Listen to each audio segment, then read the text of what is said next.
Well, welcome everybody. Thanks so much for joining me today. Happy New Year, of course. And thanks for taking the time out of your busy schedules to learn more about Co-Writer.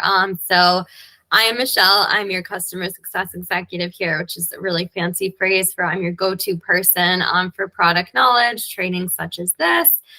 Previously, before joining the team here at Texthelp a couple of years ago, I was an educator. I taught fourth and fifth grade for just over 10 years right outside of Boston, which is where I'm located.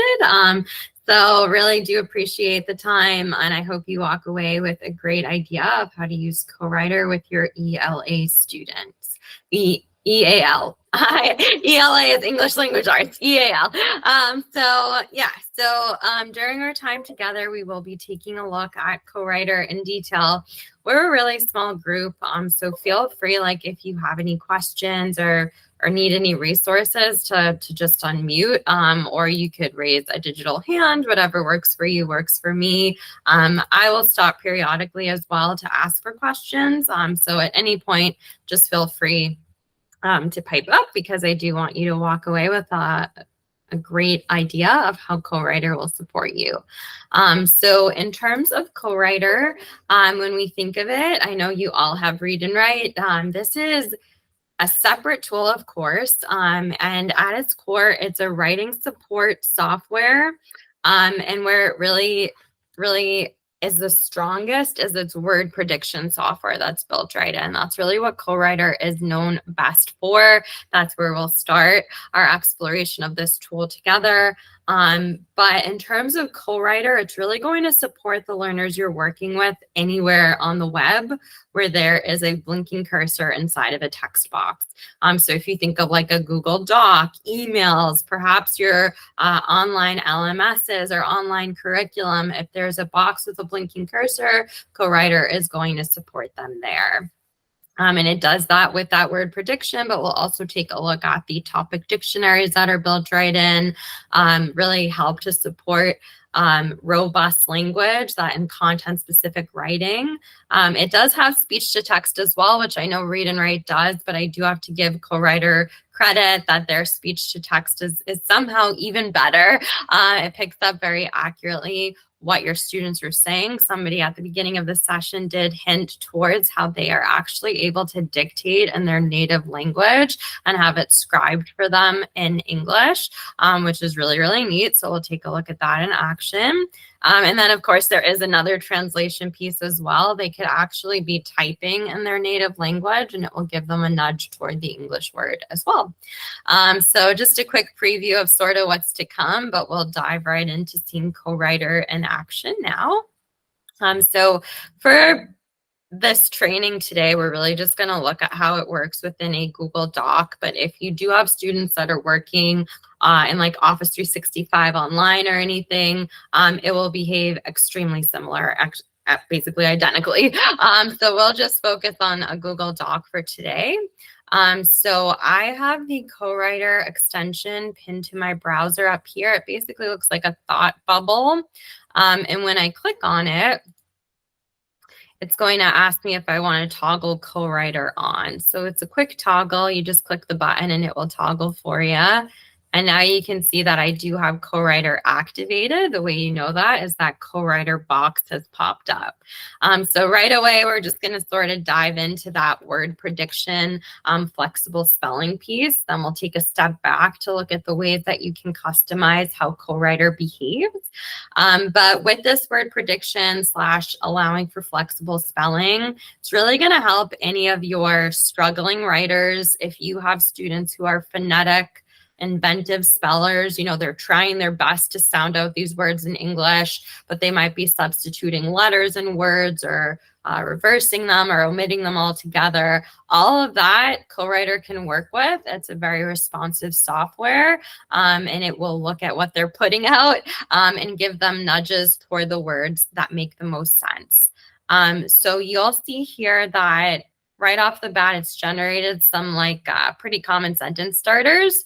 And if I were to go down this list here and hover, End. It's going to give me auditory support because especially for the students that you are working with, they may not recognize these words in writing, but by hovering and hearing it read aloud, they might be like, oh, that's how you spell that word. That's the word I need. Michelle, do you have to turn that on as you do with Google Read and Write, or does that automatically? Oh, yeah, that is going to be an option that you need to Okay. decide on within the co-writer Okay, great. options. But yeah, we'll take a look at that. I highly recommend having that toggled on. You do want them to have that auditory support. So yeah, so here I'm just going to start to sort of type some random sentences and words just to show you how it gives the nudge in the right direction. So for today, if I'm just sort of picking up on the hard consonant sounds and leaving out the vowels in the middle there, you'll notice that it did populate today for me. I could hover. Today. Hear it read aloud. And then if I wanted to input this into the doc that I'm working on, I do have a couple of options. So the first of which is I can just click it and it will input it for me. If I wanted to just use my keyboard, I do have the option to use the number that is next to the word. So if I wanted to use is, 1 is next to it. If I were to hit 1, it is going to, oh, I already wrote it. Here we go, 5. It's going to input the word is for me. Today is Wednesday. I'm missing days at this point, you know, we're in this like time warp. So if I wanted to say Wednesday, and I missed that first E, not a problem. Again, I could just hit 1, it's going to input it. But you might be thinking like, well, sometimes students actually need to use digits in their writing. That's totally fine. So today is January 3rd. So if I wanted to use a 3 right now, co-writer technically is going to think that I want the word but.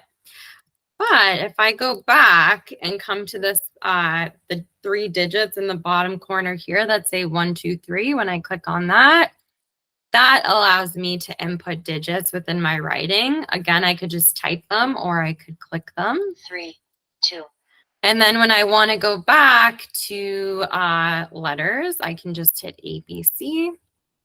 And I'm going to put an ending punctuation mark on here just so you can see another setting that I have set. Today is Wednesday, January 3rd. So it did read the sentence aloud to me because that is a setting that I've chosen in options. So I think now is a good time to sort of take that step back just to see all the settings that you do have available to you. I'm just going to refresh this really quick. All right. So I'm going to come up to that co-writer icon on my browser where I toggled it on to begin with. And right here, we're going to head down to options. So we'll actually start on the right side. So for the co-writer box, I have it selected to give me 5 basically word suggestions based on the context of my writing, based on my flexible spelling. But if you think that's too many for your learners, you could actually lessen the amount. And if you wanted them to have more variety and more options, you can increase it up to 9. 5 is pretty standard. The more options you give them, the bigger that box will become, of course. You can decide on the font and the font size, as well as the text color and the background color of that box. So again, if you have a learner that's sort of hesitant to use it, just giving them these customization options could definitely help with some buy-in. And then for the prediction voice, the voice that is reading aloud what I chose, you just want to come here and you can pick a couple of options. I have it toggled on so that it does speak the sentences after I'm done. So once you put ending punctuation, by having this toggled on, it's going to read the whole sentence for me. But you can actually break that down further for your learners. Like if they're still trying to learn letter sounds, you could actually have it speak every single letter as they're typing. You also could have it speak words, so not dependent on that ending punctuation. Once they put a complete word, it could read it back to them, totally up to you. And then after you use speech to text, you can also have this toggled on so that once they finish a sentence that they've dictated, they can listen back just to make sure that it was scribed correctly for them. So at the very least, I always recommend having these two toggled on, but again, it's really based on user preference and or user need. In terms of that voice, again, you can decide on the volume, the speed. So if you think it would be beneficial for your students to have it slowed down a bit to help them with making those language connections and hearing it back, you can toggle it down a bit. And you can also work on the pitch as well. So there's a lot of customization here. I'm going to skip this top box because that'll make a lot more sense once we get to the topic dictionaries. Here, you do have this option, and I always like to point it out, especially for Nova Scotia, that you can choose French. I know it says pre-release on mine. I'm not sure if it says it on yours because this was actually developed for Nova Scotia. But this software can behave in French if that is helpful. So French presentation language is basically going to change the software, how everything presents. But if you don't want to do that, if you want to leave it in English, you could change the prediction language to French as well. So you could sort of mess around with that and see what's helpful for the students that you're working with. I definitely think that in terms of like all of these, just having them toggled on makes the most sense. This is going to allow for the flexible spelling and prediction to do its thing. And then here, this is really like the important one for you all, making sure that your students, if they are going to be scribing, like writing words in their native language or dictating in their native language, this has to be here. You do want to be able to pick their native language here and just have it programmed. So these settings will save for you and load up every single time, just like with read and write. So they would probably just have to set it once, unless they're sort of switching between a bunch of different languages. They should be good to go in that respect. As needed, this is if you find that you're working with students that need a more discrete scaffold. So if I go back to that document here, like co-writer is just there, right? Like as I type, it's kind of following my cursor. In terms of that, if that's annoying your students, there are a few ways that you can sort of tweak this for them. This co-writer box could be dragged off to the side if they want. So it's not following their cursor, but it's still over there, kind of like generating the words, doing its thing. Another way that they could dock it is actually at the bottom of their screen. So now you'll see basically it got squished to the bottom, but they could still sort of use it the same way we looked at, insert it, use the digits, what have you. So they do have all of these options for placement. If they drag it down here and they're like, nope, don't like it there, not a problem. Just use your cursor to grab it. If you go basically to where you're typing, it's going to kick back into place and follow your cursor again. But if all of these, they're still kind of like hesitant to use the scaffold, there is the as needed option. So if I go back to those options and click as needed, and I come back to my document, you'll notice that now I have that like co-writer icon there instead. So this is going to just sort of follow my cursor as needed. When I need it, I can just click on it and it will populate. And then I can click it again and it will go away. So there are all of those ways that your students could sort of set aside co-writer and access it as needed. But if I come back here and click as needed off, It's happening in live time. Basically, any changes that you're making in the options are going to reflect in live time within whatever work environment they're in. So I think that's it. I think I got read and write and cover all of these reading software ones. I think by default, this is going to read it aloud to them. So you should be good to go with that one. It's just that having it read like a full sentence or a word, those are the options you need to do my homework. Have toggled on. So any questions so far? Because I know that's a lot in terms of options. Yes, Cindy. This isn't a question, but that as needed is really important to keep in mind if you find it's not working. I don't know, Michelle, if you spoke with Barb Welsford about this, because all of the techs here in the South Shore were working on it, because on some Chromebooks it was working and others it wasn't, and everything they tried. But what it was is the as needed had to be turned off.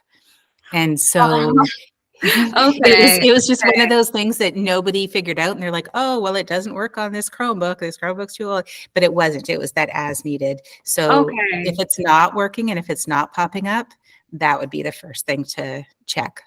I just wanted to add that because that caused hours and hours of our techs. Oh no. Okay, well, I'm glad they figured it out. But yes.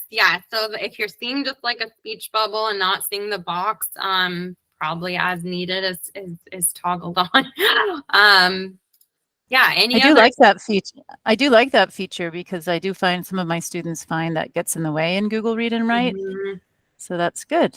Yeah, for sure. Yep. I know that when I was in the classroom, some students would just be like, I don't want it because it makes me different in a sense. Like they don't have that box on their screen. So just having it a bit more discreet, but still there to support them is a nice option for sure. All right. Well, yeah, I would say that's really it in terms of the options for now. We'll come back to sort of this top section and what it means. So I'm going to pop back to that document. And next we'll head to, I want to make sure that I don't have as needed toggled on. Okay, as needed is off. Okay, excellent. Not seeing my co-writer generating. Let me refresh this real quick. Odd. There she is. Okay. Okay.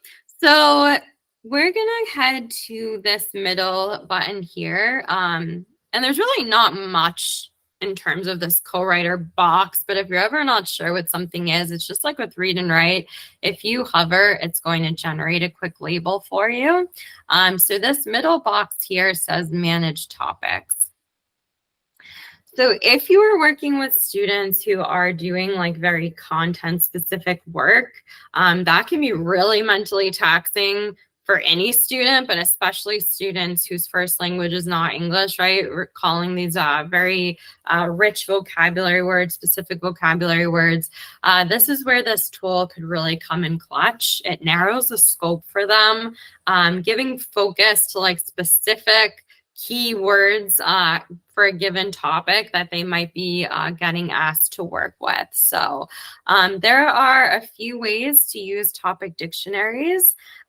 There are hundreds built right into co-writer. So the first way is to just sort of be like, what are my students working on?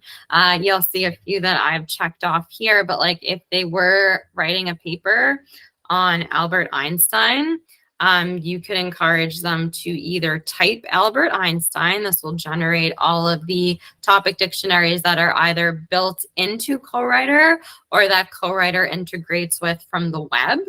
So these two I have built into co-writer. These are from the web that co-writer is sort of pulling up for me, checking to see if that's what I need. The other nice thing is that if that sort of presents a challenge, like typing out Albert Einstein, let's say, there is this button here so they could just say it. So Albert Einstein. And again, it's going to generate the list that we saw prior. But if they know they're writing a biography on Albert Einstein, they need all of those words sort of related to his life, his accomplishments, even just his name in general. They could come here and pick a topic. Einstein. Oh yeah, there is that toggling, hovering as well to have it read aloud. I can have multiple Albert Einstein topics pulled up and sort of working at the same time. So again, if I went Albert Einstein, hit it a little too soon. Here we go. I could have this one here. I could have this one. So I could have sort of all these topics pulled up. So it will pull as many words as possible related to good old Albert. And then when I'm ready to start writing, I can sort of toggle this button off, come back to here. And the second I start typing AL, if I didn't have that topic dictionary toggled on, it likely was not going to generate Albert Einstein. It probably would have thought I was going for like the word all or always or any sort of other ALL word. But now it's going, oh, well, you have Albert Einstein toggled on. That's probably what you're about to write about. So I can click this. And it's already giving me like other words related to him, right? Like college, medical, is again, it's like, oh, are you going for physicist? And I put an F, which is me possibly using inventive spelling. But for your students, they might not even realize that the PH makes an F sound, right? So they could then come up here and be like, what do you mean? Physicist. And then kind of use it in that way. So these words would not have populated prior to me toggling on those topic dictionaries, but now that they're there, they're going to give me that scaffold so that I can write my biography about Albert Einstein. And if I didn't sort of want to use the built-in co-writer topic dictionary is not a problem. Like if I have students on the web and I want them to be creating their own, I'm just going to pull up a website here, creating their own topic dictionaries, that's fine. So if they were actually writing a sports biography about Wayne Gretzky, here's kind of a chaotic website, but what co-writer knows to do is to just pull from like the meat of this article to create a topic dictionary for me. So if I wanted to create my own topic dictionary that would then follow me over to Google Docs or wherever I'm sort of working, I would click that co-writer button on the website that I want to create a topic dictionary from. If I were to hit create topic from page, it is going to scour basically the whole website that I'm on and pull out words that it is surmising are key vocabulary words. But if I know that just like this paragraph has the content that I need and the words that I need, I could then go to that co-writer button and just hit create topic from selected text. So you do have that option. You could either create it from an entire web page or just from a section of text that you think has, you know, a lot of content-rich vocab that students might need. And then when you do that, I'm going to hit create topic from page. Now, when I come over to co-writer, it labeled it oddly enough, but let me see. I've never seen that before. Try that again. My internet is like not frozen over here. Let's see. All right. A little frozen today. Try that again.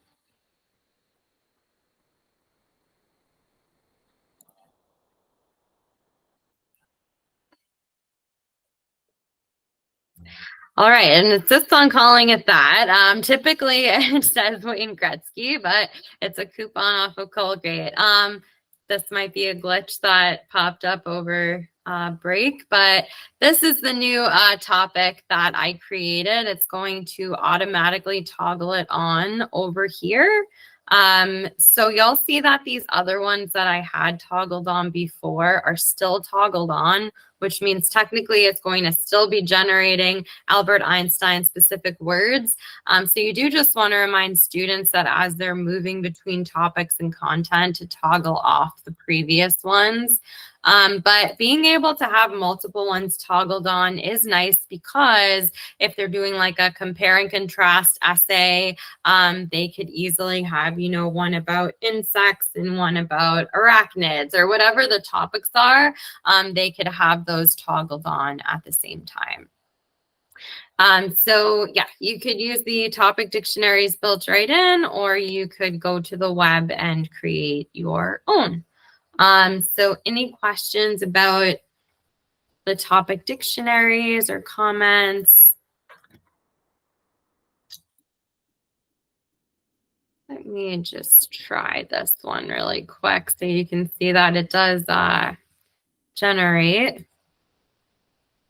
All right, there we go. That's a more normal titled one. So yeah, there we go. And it literally, the second you hit the button over on the website, is going to automatically populate it over on wherever you have been working. So any questions, comments, notes about that? All right. So the next tool within CoWriter is actually a pretty familiar one for you all. It is that speech to text. So when we click on this speech to text button here, you can, of course, dictate in English, but I definitely want to draw your attention to this other button up here, which I have it set. And again, I'm just sort of hovering so you can see it says speak Spanish, write in English. I have Spanish set as my translation language. So I'll show you the basic English, of course, but then we'll take a look at this feature. Albert Einstein was very intelligent, period. So just like with Albert Einstein was very intelligent. So just like with read and write, it's going to scribe it for you. You can say ending punctuation like period, exclamation point, question mark. It will scribe that for you as well. If you remember, I had that setting toggled on so that it does speak for me after speech to text. It's just a good, editing and revision tool so students can hear what it actually wrote. But this CoWriter speech to text is extremely accurate. But the cooler one that I think you'll be most excited about is this one here. I just have to try my best to not butcher this so it picks up on it. Okay. So I'm going to speak in Spanish, and it is going to actually scribe for me in English. ¿Dónde está la biblioteca? Where is the library? So I said it in Spanish and it scribed it for me in English. That is really, really a game changer for your students because it's not only writing it, but it's also reading it aloud to them in English as well. And this is where they can really start to make those connections between the language they're more fluent and comfortable speaking in, and hearing it in English and seeing it written as well. So that is a game changer for sure. And sort of going off of this translation component built in, if we go back to our original CoWriter box, I'm sure you probably noticed I did select 5 suggestions, but I do have that last box that we haven't really used. It's been waiting for me. That is also my Spanish to English box there. Translate writing from Spanish into English. So if your students are writing, depending on where they're at in their language acquisition, they may have some English words, but they don't have all of them, right? So if they're trying to say like, I love my cat, cat might be a roadblock for them. They don't remember that word. That's totally fine if they just type in their native language. In this case, I have it as Spanish. Now something does actually populate in that box for me. It has acknowledged that I wrote something in Spanish, and it is giving me a nudge toward that English word. So I can come here, cat, hear it, and then I can insert it into my writing. So really, really neat. So like I like to escuchar. So again, I wrote it in Spanish. It has populated, and I can be on my merry way. So that one is really, really neat. So any notes or comments about the translation that's built in? I think that's amazing. I haven't been using Co-Writer yet, so this is all, I saw a few tutorials, but that is quite amazing. Yeah, it's really awesome. Wow. Yeah, so yeah, it's wild. I agree, Lori. It's going to be very beneficial because you do have students who are really proficient in their first language, but they just can't get, and you can see then that they know what they're writing. Yes. Yeah, it's going to make Yeah, they're really going to be able to show what they know. Oh, absolutely. Yeah. Yeah, Oops, when I was in the exciting. I thought I really loved Google Read and Write, but I don't know. No.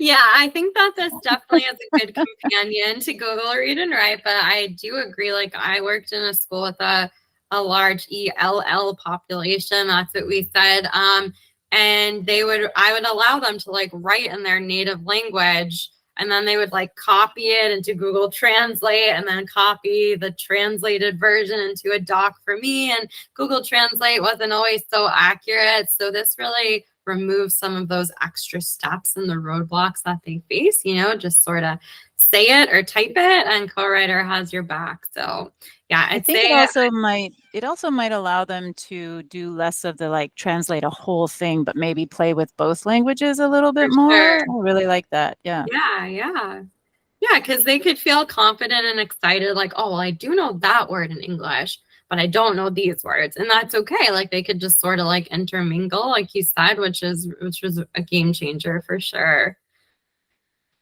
So yeah, I would say we really looked at Co-Writer. In a nutshell, it's definitely less tools than Read and Write. So I would still recommend pairing them together. Like I could have Co-Writer open with Read and Write just like this. So you can have them both open at the same time. And students can toggle on Co-Writer as needed or dock it off to the side. But this all can be open and together and supporting the learners that you are working with. Okay, that's great. I was going to ask that. They play nicely together for sure. Yeah. Great. Yeah. Any other sort of questions or anything that would be helpful for me to show again or try out again? Or there is this button here as well that will have anything you've written. So I had it toggled on basically at the end of a sentence, please read it aloud. After I say it, please read it aloud. But if your students wanted to have like a big paragraph they wrote read aloud, or like something their teachers shared with them read aloud, just like with Read and Write, that is built into Co-Writer as well. It's kind of up to you which voice you like better. But that first button there will read it. Albert Einstein was very intelligent. Where is the library? So it's totally up to you. Like if you'd rather use the Read and Write play or the Co-Writer one, but that is there too. All right. So we will just recap sort of what we've looked at. So that word prediction with Flex Spell is going to allow for your students to have that support based on the context of their writing. They can try their best to sound words out phonetically. Co-Writer is going to give them a nudge toward the proper spelling. They can hover to get that auditory support. And they can dock it wherever on their screen or toggle on as needed to get that more discrete scaffold to help them out there. What we just looked at, which is really, really exciting, is that translation and language support. So they can dictate in their native language. It will scribe in English for them. They can type in their native language. It will scribe in English for them. So making those connections and giving them that support to be more independent, to show what they really know. There's that as needed. The topic dictionary. So if they are working on very specific topics that they are going to have to work with, and you know that there is a website about it, we typically see this within, you know, science or social studies, but really anything that they might be writing about in language arts class as well. They can first check if there is a topic in Co-Writer. They can toggle it on. They could also go out on the World Wide Web and create it from anything out there. That will automatically load up into Co-Writer. They can have more than one topic toggled on at a time. So if you wanted them to have a bunch of Jane Goodall websites toggled on, the more the merrier. They could. If they were doing compare and contrast, they could also have various topics toggled on as well. There is that speech to text, which if you do have students using that, I would recommend using the Co-Writer one in lieu of the read and write one. And that's obviously where they'd go to dictate their thoughts, perhaps in their native language. And on that note, I did share a quick card with Peru that she'll share out with you all after. It just basically breaks down the Co-Writer features and how they work. But I always like to plug the Academy. I'm going to pull it up really quick. I know that Peru said she shared this out as well, so thanks for that. But when you head to the Academy, it does have all of our products. So if you haven't been here yet, you might want to dive into the read and write one too. It's really awesome. There's all sorts of resources. But we'll take a look at Co-Writer. So when you click on Co-Writer, it really depends. Like if you wanted a short video to introduce your students to like what Co-Writer is, there is one here. The feature tour. Thanks, Peru. That's awesome.